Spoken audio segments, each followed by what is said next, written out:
Hi,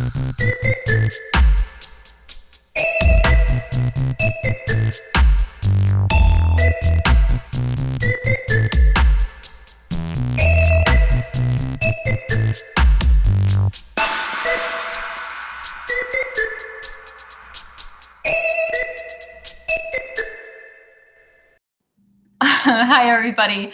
Welcome to Trust But Verify, Maintaining Democracy in Spite of Information Countermeasures. My name is Ali Mellon. I'm a security strategist. I've been in tech for the past decade. I'm a computer engineer by training, and I've held various engineering and development roles, including my own consultancy, and now I'm in security. And actually, over the course of the last 2 years, I have spent a lot of time working very closely with the FBI, DHS, the Secret Service, and local and state law enforcement, talking about how to protect our elections. And specifically doing tabletop exercises where we put hackers against law enforcement and government officials in order to see how their existing processes work, and if they are effective, where the gaps are, and how we can close those gaps. So this talk is going to be a lot about my findings from those conversations, from those exercises, and I want to really get everyone thinking about how they should be approaching election day and what it really means to ensure democracy is safe. But before we dive into that, I really want to start by talking about what's truly critical to our daily lives. And this is really, really tightly related to voting, and you'll see that as we go through this talk. The way that I think about this is through Maslow's hierarchy of needs. And for those of you who haven't heard of this before, Maslow's hierarchy of needs is a pyramid that has layers, and each layer is something that we really need as human beings before we can actually achieve self-actualization, which is really one's full potential. So each of these layers is critical when you're thinking about how a person can really be the best that they can be and bring that forward, and has a set of basic needs, psychological needs, and of course, self-fulfillment needs. So at the base of that pyramid, we have the physiological needs. These are things like air, water, food, shelter. The next layer is really about safety. This is whether it's personal safety, employment, financial safety, anything that you need as an individual to feel safe. Above that is a really critical one, which is belonging. This is all about that friendship, that real intimacy and sense of connection that you get from a community. Above that is esteem. This comes in the form of course, self-esteem and self-respect, but also respect from others and really your status in the community and recognition of you as a human being. And above that, of course, at the very top of the pyramid, we have self-actualization. This is all about really achieving the most that you can be as a person. So when we're thinking about this, a question that comes to mind is, where does voting fit? And that's what we're going to be talking about today. We're going to start with that defender perspective so that we can get a good idea of the state of play today, what things look like for the defenders today. Then we'll dive into the daily life of an actual voter before using that information to really understand the attacker perspective. From there, I want you guys, and honestly throughout the entirety of this talk, I want you to be brainstorming what you could do to stop an election and how we can use that information to really try to protect our elections, because that's what all of this is about. It's about understanding the attacker's point of view so that we can use that to make our elections and our country stronger. So let's dive into the defender perspective. According to the DHS, and apologies that this is US leaning, I am an American citizen, but this is something that you should be able to find on your government's website, depending on where you are. At least in the United States, election infrastructure is defined as voter registration databases, IT infrastructure, typical things that you would imagine that come into play when you're talking about counting votes, including the polling places as well, and then any storage facilities. But my question is that really all? Because when we think about elections, when we think about protecting elections and ultimately protecting democracy, it really is much broader than that. And the way that I think about this for the actual individual citizens that are going to vote is through what I call the voter hierarchy of needs.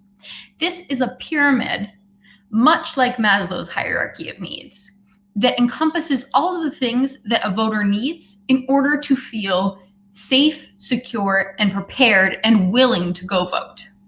Because there are a lot of things that a voter needs in order to be willing to go vote, especially when you're talking about one single election day, but also if you have extra time from early voting or mail-in balloting. Now, you can see this is very closely aligned to Maslow's hierarchy of needs. You have these physiological needs. For example, if you are afraid for your life, you're most likely not going to prioritize voting. You're going to be prioritizing how you stay safe. And on that note, you also have safety involved. If you are concerned about your family's safety or your family's health, it's going to be very challenging to feel motivated to go vote. You're definitely going to have priorities that are a little bit different than voting.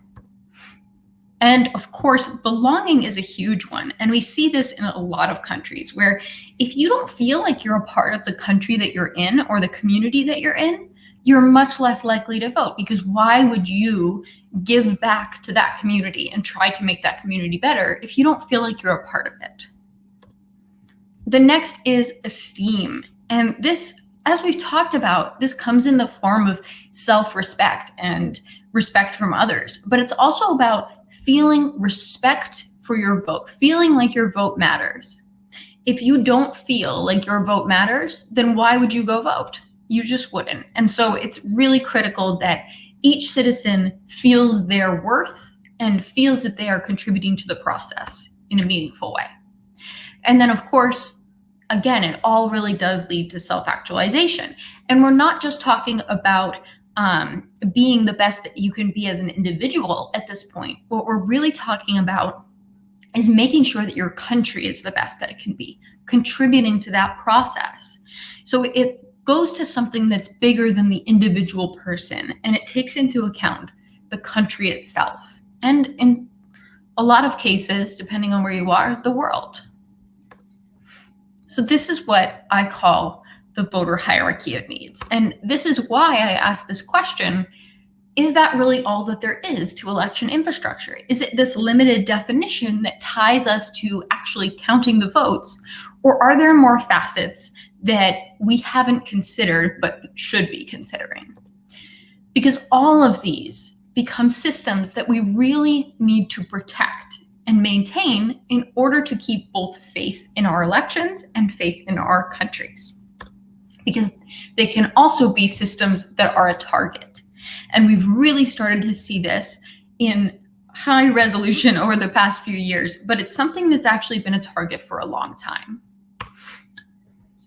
And, you know, it becomes particularly concerning when you realize that, for example, in the United States, 40% of eligible citizens don't vote at all. So you already have this large portion of the population that just does not vote. At this point, any type of voter suppression or attempts to sway an outcome, they can really have a large impact when you're already missing so much of the population. So when I think about election security, what I'm really thinking about is, how do we maintain faith in democracy? How do we really prevent voter suppression? And of course, how do we maintain national security? Because this is a critical aspect. If you don't feel like you're safe in your country, you need to protect yourself first. And voting is one example of a way that people really open up and show vulnerability, because they're showing their point of view. They're contributing their point of view. And you're much less likely to want to do that if you don't feel safe. So I want to use this information to dive into the attacker perspective and really get into the minds of the attacker. And as I know that most of you are from a security background, so you know this already, but for those who don't, I want to say that this is not meant to be evil. This is not meant to cause issues for anyone. This is why we red team. We're doing this and we're having this conversation because it's really important to understand how an attacker would approach a situation so that you can defend it stronger. And that's why we want to dive into the heads of nation-state attackers and really see how they might target an election, especially since we have an intimate knowledge of what it's like to be on the other side of that coin. So let's dive in. I want to start with attacker motivation. And this is really tied into nation-state attacker motivation, because that's what we're talking about here. We're talking about people who are trying to influence an election. The first thing I want to talk about is that they're going to do it to gain power. The second, they may want to spread a particular ideology, which we've seen time and time again, both from countries like the United States with democracy, also from other countries like the Soviet Union, who dedicated a lot of money and resources to this. And then the third is maintaining global recognition and support. This is especially true for those countries that are already on top. They're already the superpowers of the world, and they don't want to lose that status. And so they will affect either an election's integrity or citizens' faith in the process, or sometimes citizens' faith in the country itself in order to stay ahead. Now, when I think about cyber attacks, I really separate them into three different layers. And this is true generally as well. This is not just limited to when I'm thinking about election day attacks or election attacks more generally. This is any type of cyber attack. There are three different layers. There's the infrastructure layer. That's really when you see cyber attacks have an impact on kinetic systems. So this is an attack that is going to cause something in the real world to go wrong. The second layer is the information layer. And when we talk about the information layer, what we really mean is targeting what people actually think is fact versus fiction. Then last, we have the ethos layer. That's that core belief system. And this is one of the things that is particularly dangerous, as we'll see, and as we've seen through a lot of different disinformation campaigns, really affecting what people believe, whether it's about their country or whether it's about their particular ideology. It's a very powerful way to slowly degrade a country without even having them realize until it's too late. So I want to start with that ethos plane and really open up some examples. And what you're going to see is over the next few slides, I'll get into some historical examples that don't necessarily include a cyber component. But I think they're really important to talk about because even though they don't include a cyber component, they very well could have if they were done in present day. The only difference is that they didn't have the option back then. So when we're thinking about these historical examples, I want you to really think about how a cyber component could aid the process or could protect against it. And then we'll also get into some modern day examples as well. So I want to start with the Italian elections of 1948. This was a significant amount of election interference coming from the United States and the Soviet Union targeting Italian elections. The US government was really intent on psychological warfare, and millions of dollars was going both to Christian democratic parties and the right-wing socialist parties because they were attacking each other basically through this process. It was a massive, massive propaganda campaign from the US against the Communist Socialist Coalition and from the Soviet Union against the Democratic Coalition. But the goal was really to change the perception into something that was about democracy versus totalitarianism. These are your two choices: Christianity versus atheism, abundance versus starvation, and ultimately America versus the Soviet Union. And it was so effective that the United States government repeated the process in Guatemala, in South Vietnam, in Afghanistan, in Indonesia, and in many, many more countries. Another example I want to call out is the 1996 Chinese influence on the US election. In 1996, $300,000 was funneled from a Chinese general interested in influencing the US presidential election to the Clinton campaign. Now, of course, this has an immediate impact because it is someone attempting to influence an election from outside of the country because it helps their country. However, there's also the deeper problem, which is, of course, the American people found out about this. And it had the effect of really causing people to start losing faith that their democratic processes were something that was controlled by them, because you had this introduction of foreigners trying to affect the outcome. Now I want to talk about some modern day attacks. We're going to talk about the 2016 US presidential election with a few of these related to social media campaigns. On the right, you can see an example. Like and share if you want the Burqa banned in America. Stop all invaders. This example is particularly interesting because it's a Facebook post, and the goal of this is to really highlight the divisiveness and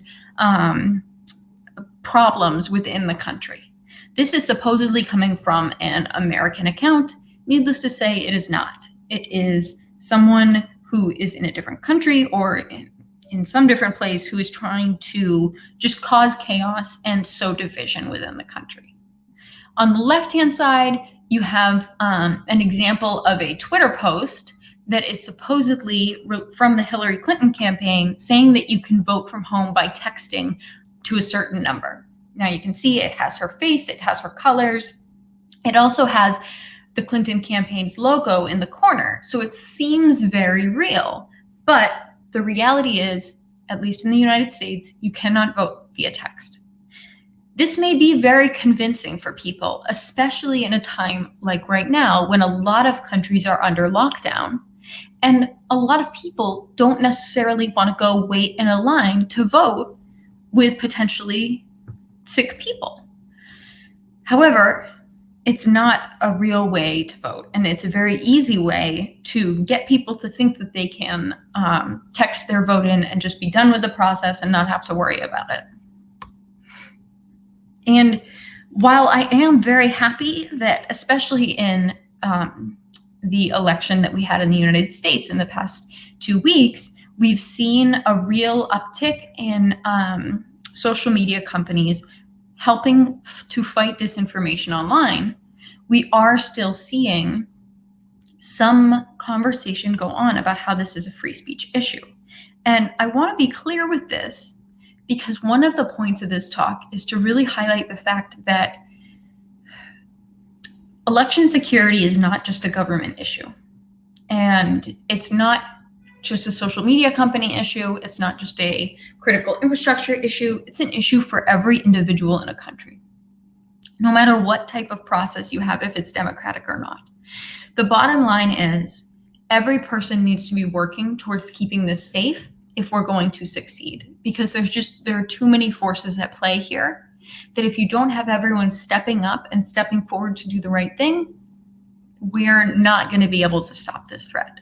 So I want to give kudos to those companies who have stepped up and who are doing their best in this situation. And I think that we need to keep doing that and do it better.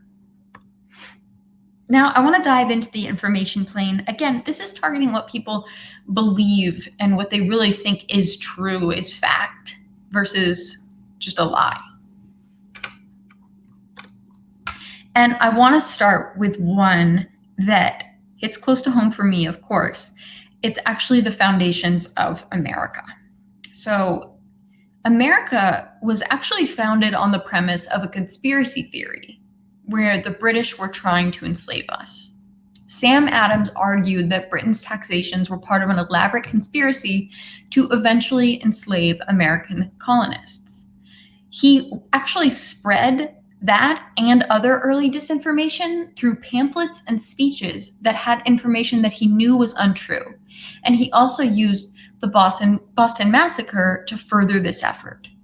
So when we think about disinformation, and at least over the past few years, it's seemed like a very novel and very new problem that's caused by the advent of the internet, the advent of these social media companies.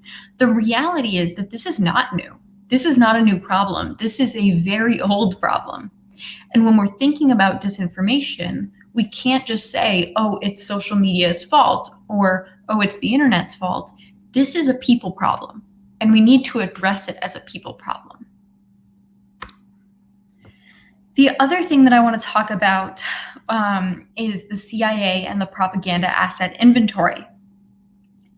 As some of you may know, in the 50s and 60s during the Cold War era, the CIA spent a lot of time spreading propaganda across the world in order to maintain the United States global recognition, as we mentioned earlier. And I want to call out two instances where this was particularly interesting. So they controlled a lot of radio stations at the time. One of them was Radio Free Asia. And the whole point of Radio Free Asia was to spread propaganda across various Asian countries. But there was only one problem. They realized that private citizens in Taiwan would most likely not have access to radios at that time. It was just too early.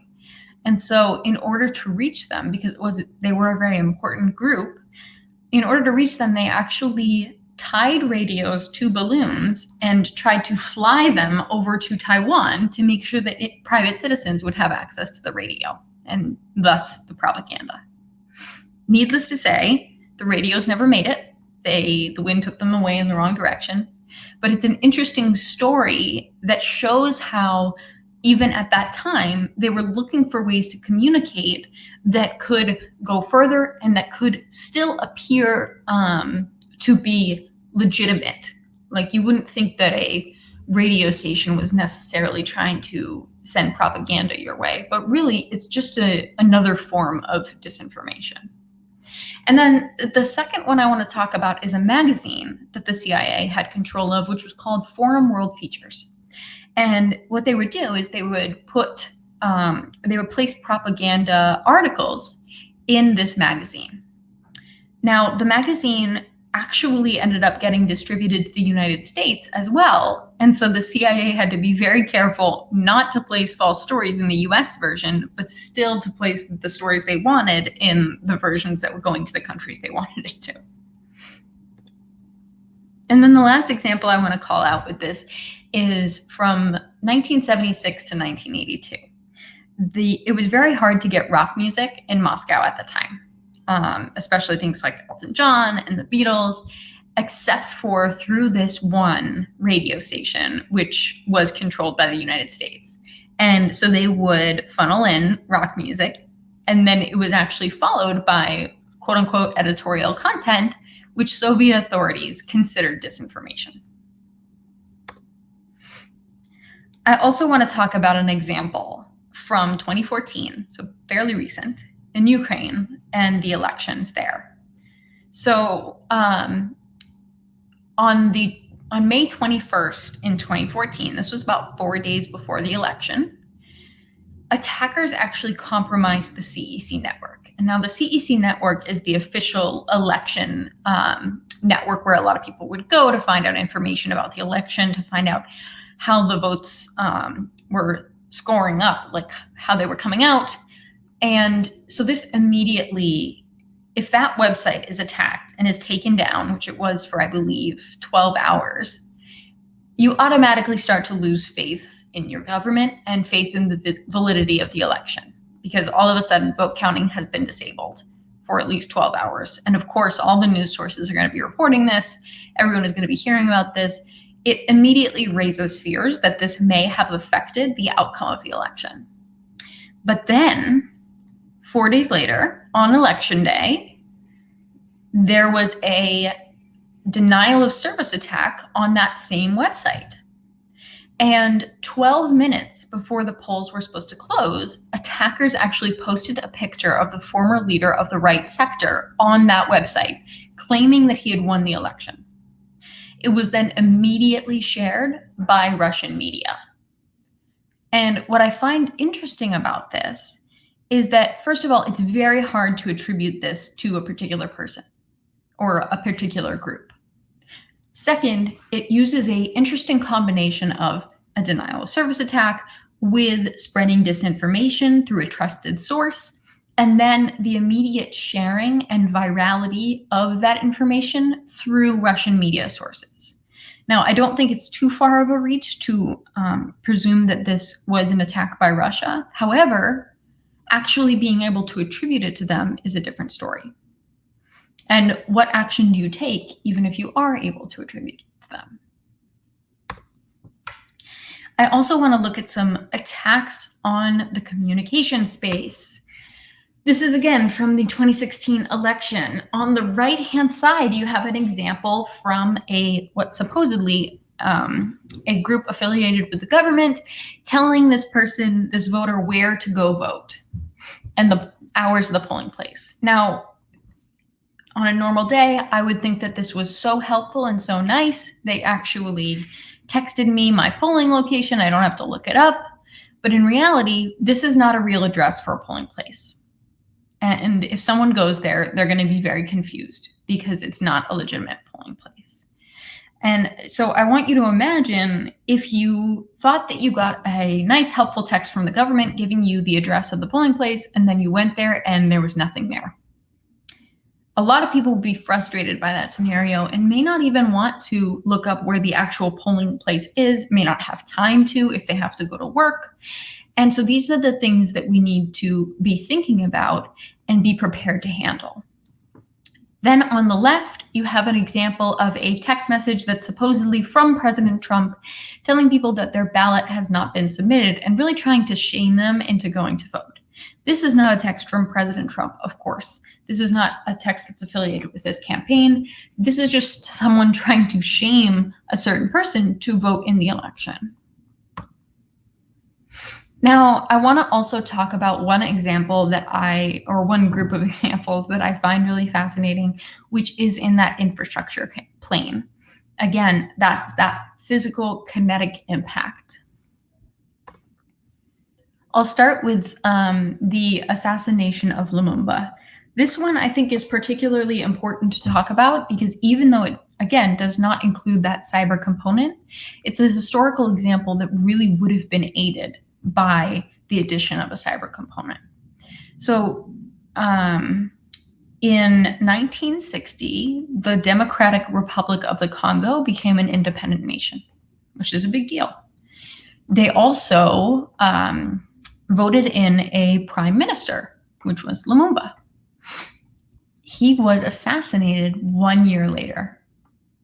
Now, of course, this is an assassination of your prime minister a year after you've elected them, a year after you have gained your independence, is immediately politically fracturing, of course. But then you have to take into account that this was actually perpetrated by the American and Belgian governments. So you are a part of this relatively, or by comparison to superpowers in the world, relatively small country, brand new country. You just finally reached your independence. You just finally elected your first prime minister, and they're assassinated by a government that is way bigger than yours, has way more influence and power than yours. This is immediately the type of thing that will make people in that country feel like their vote doesn't matter, feel like their opinion and their choice doesn't matter. And like, it doesn't matter who you vote for next, because chances are, if some superpower doesn't like it, they're just going to assassinate that person. And you're going to be left looking for someone else. The second example I want to talk about is the Indonesian elections and subsequent massacre. In 1965, the Communist Party finished fourth in an Indonesian election. They were offered a proportional representation in the government, as is typical.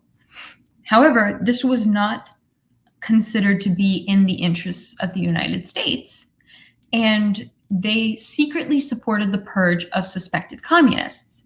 Thousands to millions of people died over months, and the military took over as the most powerful institution.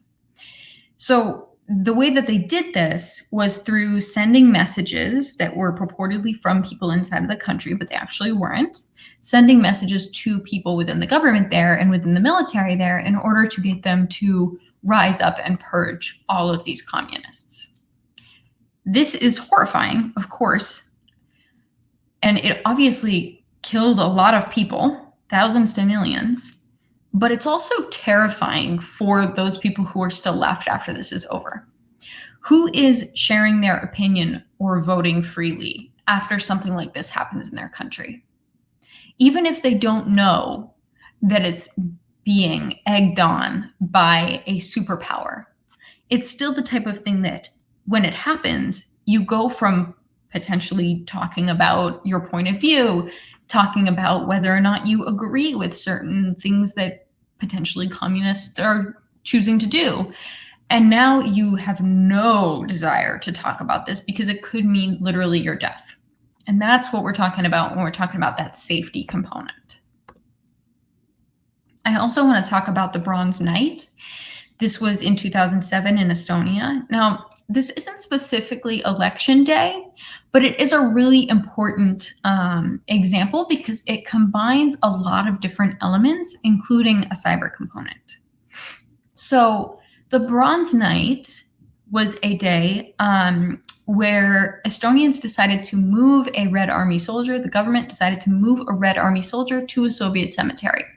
It was previously in the center of town. It didn't seem appropriate for obvious reasons to have it there, and so they were going to move it to the Soviet cemetery. There was one problem.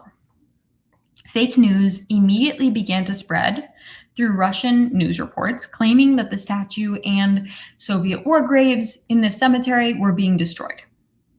This actually resulted in 2 nights of riots and looting. 156 people were injured, 1 person died, and 1,000 people were detained. And if this wasn't enough, at the same time, a series of denial of service attacks were happening on banks, media outlets, and the government there. This led to people being unable to get cash out of ATMs and unable to use online banking. It also led to government employees unable to communicate through email, and newspapers and broadcasters weren't able to deliver the news in Estonia. So basically you had a situation where the news couldn't properly cover the events of the day and what were happening. And so people were left with fake Russian news reports as their only source. Government employees, such as law enforcement, couldn't communicate over email, so they had to find alternate ways to communicate and to get through to people about what was happening, where people were injured, where people were hurt, where people were looting. And then people were unable to actually get money out of the bank. Say that they wanted to get a cab home, they couldn't do that. So it's these little things that all add up to a much bigger and more dangerous threat. And this quote says it well. Using cyber to this end really does create confusion and cause chaos, but you stay below that level of where it's an act of war or where you can actually figure out which country perpetrated the attack, even if you do have your suspicions, which is particularly useful for these kinds of purposes where you don't necessarily want to decide the outcome of an election, but you want to affect it. And I also want to talk about the potential that could be done with an attack on the electric grid. In 2003, a 4-day power outage left at least 100 people in the United States and Canada dead. Now, imagine a scenario in which it is election day, you're thinking about going to vote, and you lose power. For most people, they're going to be thinking more about how they get power back to their fridge, whether or not their parents are okay, whether or not their siblings are okay, their children. They're going to be thinking about that instead of thinking about going to vote. Priorities are going to shift, and people are undoubtedly not going to go vote, but also potentially get hurt. The other example I want to talk about is transit. And the reason that I want to talk about this is because a lot of people rely on transit on election day. This is actually, at least in the United States, one reason why people really do get affected or unable to vote in an election is because they don't have a way to get to the polling place.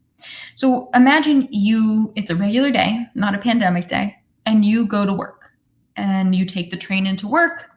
You say that you're going to go vote after work. You spend the day working, you go to lunch, you scroll on Twitter and see some disinformation. Hopefully you don't share it.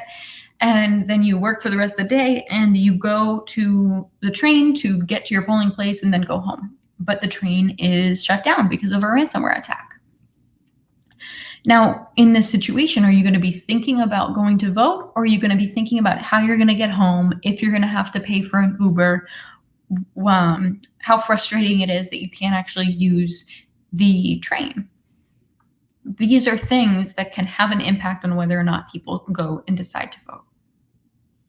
So we can see that even though this is a limited number of targets, it actually is a set of attacks that can both cross all layers, infrastructure, information, and ethos, but also all layers of the pyramid itself. And now imagine if you take just one of these attacks, or if you combine them and do a series of different attacks at once, the types of chaos and havoc that you can really wreak in these situations. Now, let's jump back into the defender perspective. And I want you guys to take everything that we talked about and really think about how you can better defend your elections and your country just through your individual actions and the actions that you may take as part of a business or as part of the government. So where does that leave us? Right now, we have this very narrow definition of election security. Election infrastructure, again, harkening back to earlier, is all about IT infrastructure. It's all about voting systems, polling places, voter registration databases. And where does it leave us? It leaves us with quotes like these from top spokespeople at various governments. Things like, we will have to confront distortions and fake stories. We have messages coming from some of the leaders of largest superpowers in the world talking about how an election is a scam, it's rigged. We also have messages coming from the other side of the coin, top congressional Democrats talking about how disinformation is going to be amplified, and it could affect the presidential election or individual elections. And while I think that it's great that we're recognizing the problem, talking about it, these quotes don't talk about solutions. They tell people, well, there's going to be this problem, but we have no idea how to solve it. And that's what I think is important, is we need to think about where we should really be going. Because if we don't, then we're going to continue to have quotes like those. If we stick with the current system, we're going to continue to have problems like that. So I think we need to be going to a much more comprehensive definition of election security, something that takes into account critical infrastructure like communications, like social media, like transit, like the electric grid. And I don't want to exclude anything. It should take it into account other things too. Anything that you do on your election day in order to go vote, or in order to feel comfortable and safe going to vote, needs to be taken into account when we approach this problem. And everyone should be thinking about how their daily lives and how their job can be affected by a potential election day attack. So I want you to think about what your election day looks like, because throughout these exercises, this is really how we approach this problem, is by thinking about what election day looks like, whether or not you vote before work, especially now that we're all in lockdown. Do you mail in a ballot? Do you have that option? Are you on Twitter? Do you fact check all the posts that you see? Or do you ever send a post out even though you're not entirely sure it's true, but because it aligns with your political beliefs? Because those are the ones we really need to be checking. And use that information to think about how you would really attack. How would you attack your own election day? And what would that look like? I know that I do, on a regular election, I would vote after work. And that leaves so much of the day open to various attacks that may prevent me from voting later. And of course, this goes for the US, but also I think for the world. Think about how you can actually protect your country, protect your vote and the importance of your vote, knowing what you know about how an attacker would attack your ability to go vote. How would you actually defend? If you work at one of these types of companies, if you work at a critical infrastructure provider, you have a much quote unquote easier view on that, because you can actually think about, well, how do we as a company need to prepare for election day? If you're at the government level, of course, you should be thinking about this. You should be thinking about this no matter what role you play within the government. And then as individuals as well, we really need to be thinking about, how do I make sure that disinformation gets spread less often? How do I really think about being a trusted resource and an ally to people, even when, and especially when, they're the people that are spreading disinformation? Because people in that situation, you're not going to change their mind by calling them dumb or by being negative towards them. If you are a trusted resource to someone and you can sit there and say, listen, I think that we need to talk about this because this isn't validated by any facts, and it's an important part of that conversation, you're much more likely to have a genuine conversation with them and have them feel like they can approach you in the future and ask you questions about what they're seeing online, than if you just say something rude or mean to them, as much as it might feel a little better to do that sometimes. So what can we do to really protect democracy? Besides what I was just saying, I think what's really important is to, first off, secure your systems. If you work in the government, if you work in a business, make sure that your systems are as secure as possible, because that is the type of thing that's a very easy target to leverage if you're looking to affect an election. If you work at a company that provides electricity or is a social media company, these are the companies that are really the easiest to target because they're mostly not affiliated with the government. So there are a lot less regulations. There's a lot more opportunity for an attacker to really target that and have the business not even really know it's happening. The second thing is to work with the government. There are a lot of really great organizations that are designed to help you out with this. For example, I'm a member of InfraGard, which in the United States is an organization that lets you actually communicate pretty actively with members of the government and law enforcement. And it's just an open line of communication, which can be particularly helpful when you have an election day scenario, a series of time-based attacks that are limited to one day. If you don't have a communication channel open already, it's going to be much harder to get in touch with someone and say, here's what I'm seeing, here's why I think it's important, I could use your support here, here, and here. So really try to have those communication channels open already. And then the last thing is to work to fight disinformation whenever you can. Again, be that trusted resource to people, be there for people, and also when you share information, make sure it's true. Double check your sources, triple check your sources, do what you need to. Don't just go on if something really aligns with your point of view, because that's where people get into trouble.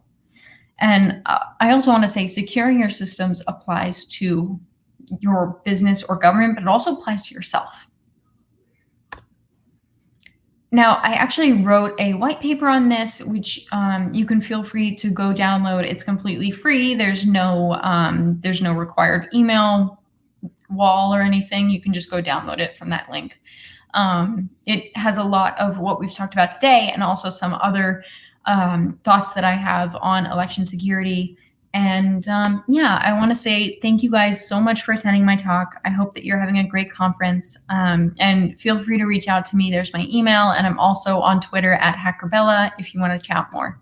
So thank you guys so much. We have some questions, Sally. Thank you so much for your huge talk. I'm so impressed. Oh, good. The first question is, I don't know if Ali knows that yesterday in Spain, the government created a ministry to fight against fake news. Many people think that it is a ministry to control the opinion of those who think against it. It would be interesting to know, Ali, what do you think of this?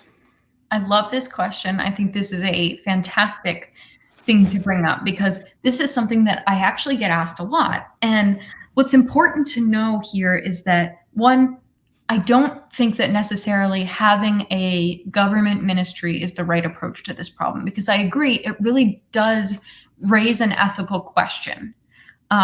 Because ultimately, as I hope that you've seen throughout this talk, I don't want to say, oh, the government is right all the time. And I definitely don't want to say that about, for example, the US government, because as we saw here, they were doing a lot of things that I don't think are okay. Ethically, I don't agree with them. And I worry that if you have a ministry to fight fake news within a country, it could be potentially a tool for oppression. I think that the best thing that we can do as governments is to really try to teach critical thinking to people, not necessarily just have a group that's dedicated to taking down all things that they think are fake news, but sharing viewpoints that have facts, sharing, hey, we don't think that this is necessarily accurate. We think they're trying to sway your opinion because they're framing it this certain way. Because ultimately, there's a reason why this is happening, and it all has to do with framing. It's just framing the problem in different ways. So I think that the best thing that you can do when you're thinking about how people, what ministries to fight against fake news are and what they look like is just, no matter what, double check your sources. Don't necessarily trust this ministry because it's there. I think if it's doing an ethically good job, especially if it's validated by a third party group that doesn't have interests in the country, that's a great sign. But ultimately, it's about thinking as an individual, doing very critical thinking to approach these problems as I need to validate everything that I'm seeing so I can have my own point of view on this conversation. Okay, so we have some more questions. Great. The following is, what do you think of the influence of Russia in European politics? For example, in Spain, they're influencing the conflict with Catalonia? I think that it is, it's happening everywhere and it's terrible. I don't approve of that at all. And I think that we're seeing in some countries, people are taking, and governments are taking a very strong approach against this. I know in Guinea as well, they're having this problem right now because they have an election coming up. And the best thing that I can say is that if you want to really try to stop this from happening, it really is about just sharing things that are true and real and good sources, being that trusted person in the community, and not retweeting or commenting or in any way engaging with stuff that is pretty identifiable as disinformation. My best recommendation is to report it. If you really feel compelled to respond, screenshot it and then repost that, but don't interact with their message because that will automatically raise its profile.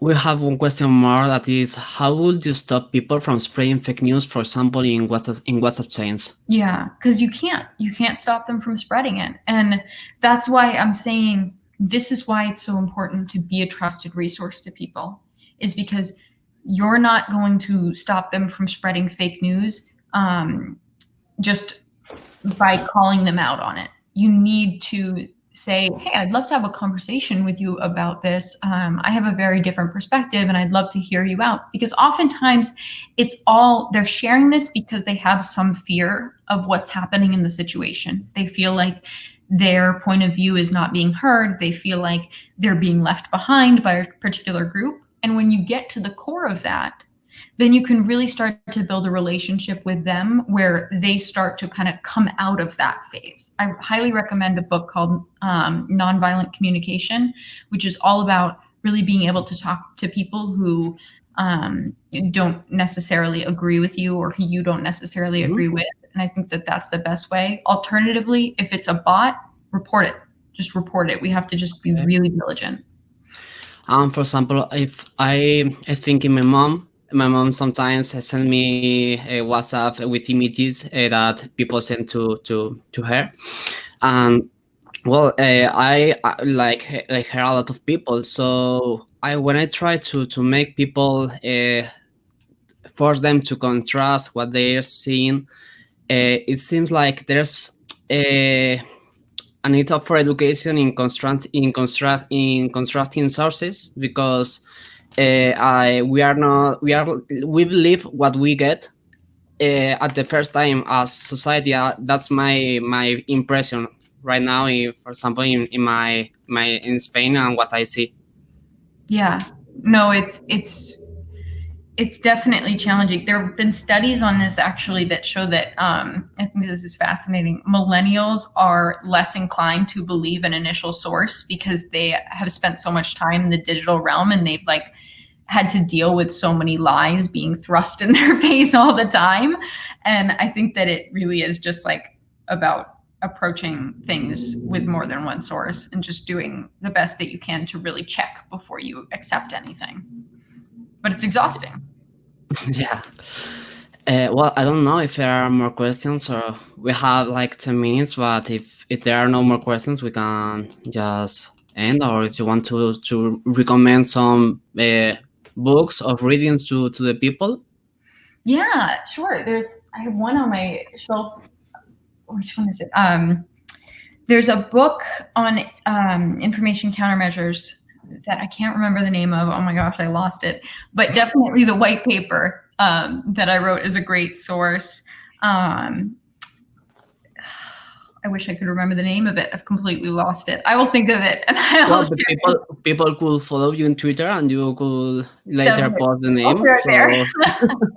Feel free to message me. I promise I'll send things. I'll do all the Googling I have to. Okay, so I don't know if there are more questions. We can leave like a couple of minutes, and if there are no more questions, we can just say goodbye to the people. And we have one more question right now from Carlos Morsal. Could you share it on Twitter, the name, when you remember it, please? Oh wait, yeah. Definitely. I will. I'm gonna look it up right after this because it's annoying me that I can't remember. Oh gosh. Well, you see, as you see, we are all just like pretty impressed with your speak, Ali. Thank you a lot for being here in Honeycomb 20. Thank you so much for having me.